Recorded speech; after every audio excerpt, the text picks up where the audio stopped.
सुप्रभात बच्चों, आज के इस वीडियो में महान साहित्य मर्मज्ञ आचार्य हजारी प्रसाद द्विवेदी जी द्वारा रचित निबंध क्या निराश हुआ जाए पर विश्लेषणात्मक चर्चा करेंगे।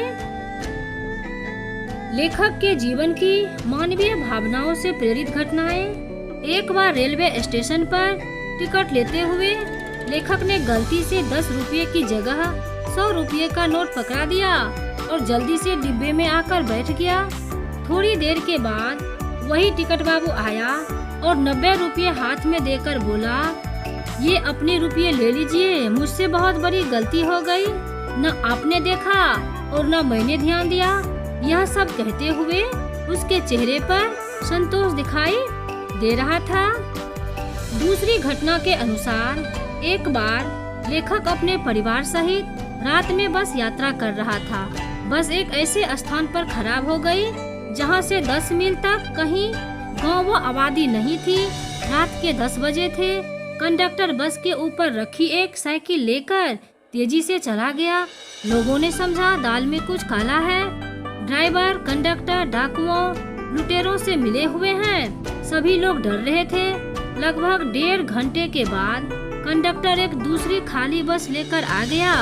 साथ में एक लोटा दूध भी लेखक के बच्चों के लिए ले आया, क्योंकि उसने यात्रियों के बच्चों को भूख के कारण रोते देखा था। यह देख सबकी जान में जान आई। इन दोनों घटनाओं के आधार पर लेखक ने बताया है कि चाहे ऐसी घटनाएं कम होती हों, परंतु संख्या की दृष्टि से कम न होने पर भी जीवन आस्था की दृष्टि से ये बहुत मूल्यवान और प्रभावकारी है।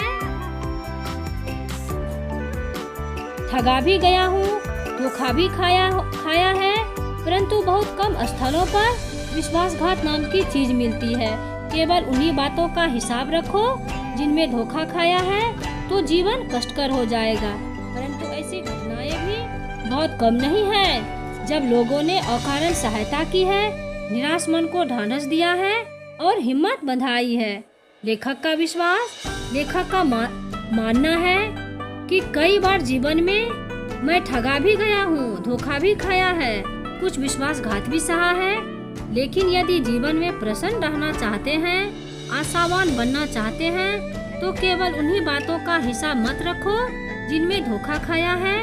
इससे जीवन जीना कष्टकर हो जाएगा।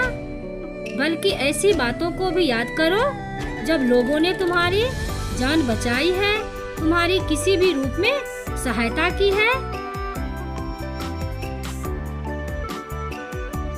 कविवर रविन्द्रनाथ ठाकुर ने अपने प्रार्थना गीत में भगवान से प्रार्थना की थी कि संसार में केवल नुकसान ही उठाना पड़े, धोखा ही खाना पड़े, तो ऐसे अवसरों पर भी प्रभु मुझे ऐसी शक्ति दो कि मैं तुम्हारे ऊपर संदेह न करूं।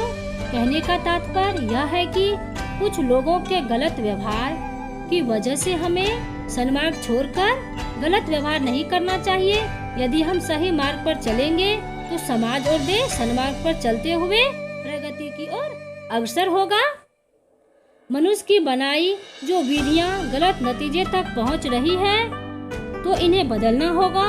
वस्तुतः आए दिन इन्हें बदला ही जा रहा है, लेकिन अब भी आशा की ज्योति बुझी नहीं है। महान भारतवर्ष को पाने की संभावना बनी हुई है, बनी रहेगी। मेरे मन निराश होने की जरूरत नहीं है। अंत में कुछ कठिन शब्दों के अर्थ आप लोग देखिए।